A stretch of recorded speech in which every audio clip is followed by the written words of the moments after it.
nothing good came out of Islam, the religion, in the Islamic golden age. And that's a fact. In fact, people like Al-Razi admitted that um, his full name was Muhammad ibn Zakaria Abu Bakr al-Razi, and he admitted that their entire work was based on their entire work on mathematics and rationalism was basically standing on the shoulders of the Greeks, the Persians, and most importantly, the Indians. Right? That is quite literally what he admitted. In fact, the entire idea of empiricism is not born to Islam. The idea of empiricism was Indian. It originated from the Charvakas. You can probably look them out. A 3,000-year-old philosophy of unhinged empiricism, where even God is in the shadow of doubt.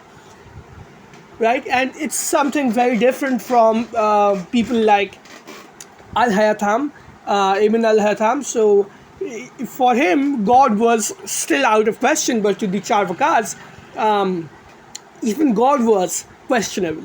And his knowledge later on, like this knowledge later on, traveled to Europe through people like Robert de Nobili, and it later influenced people like Henry Coolbrooke, who delivered a speech, a lecture about the Charvakas in 1827, and this went on to influence people like none other than John Stuart Mill.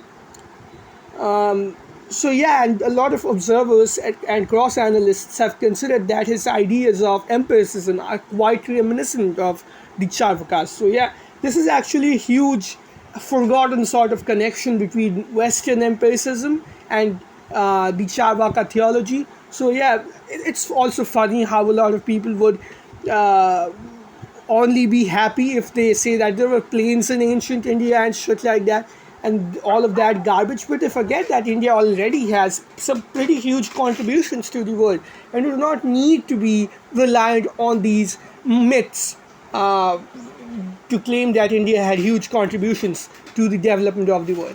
I mean, that, all that aside, when you bring people like Annie Mary Waters to debate someone like Mehdi Hasan, you know what's going to happen. She's a good politician, she's a reactionary, but she doesn't have the intellectual tools to beat back people like Mehdi Hasan. And people like Mehdi Hasan are like slippery snakes. They would bring out examples like this, and for this you need people like Ridwan Imdeed, like Apostate Prophet, really good channel, Haris Sultan, or who's the other guy, Christian Prince. These are guys who are genuine critics of Islam, and these are guys who have historic as well as theological knowledge. They know this stuff. While Annie Mary Waters is most likely just educated in what the Muslims are doing today, the Pakistani Muslims are doing today in the streets of London, like the Sharia patrols and child grooming gangs and shit, right?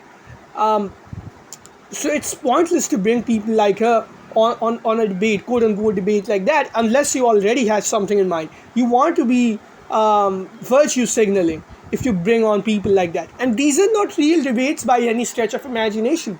Like, they already have made up speeches from like 6 months before, right? They have made up speeches. So there was another guy who was going to talk after Mehdi Hasan. He doesn't counter a single point. This is the whole truth about all of this debating at Oxford. It's not a debate, it's a show, it's choreographed. People already want you to leave with this idea of the polished Muslim, rational Muslim, and the emotionally driven reactionary. And the reason is they bring people like that. They don't bring people like me. Of course, I am not brought on there because I'm a nobody. But of course, why the fuck would you not bring on people like Ridwan? These are guys who are gonna pick everything apart, right? They're gonna absolutely blow people like Mehdi Hasan up. Instead, they just want a performance, a staged, choreographed performance, where they want you to leave with a certain idea, right? Rehab Room's point about debates just being about who sounds right is true at every level. It's not just true for internet debates. It's true for a fucking Oxford debate as well. It's about who sounds right. It's about who appeals to the audience, the two-digit IQ audience or the educated audience which has biases inherited from the educational institution. It's the same thing. It's the same thing in every single case. The reality is, even people who are three-digit IQ have their own biases, and they want people to appeal to those biases. That's exactly what even happens at Oxford or Harvard, right? So this was off topic as fuck, but yeah, see you guys in the next one, and know your place in life and act accordingly.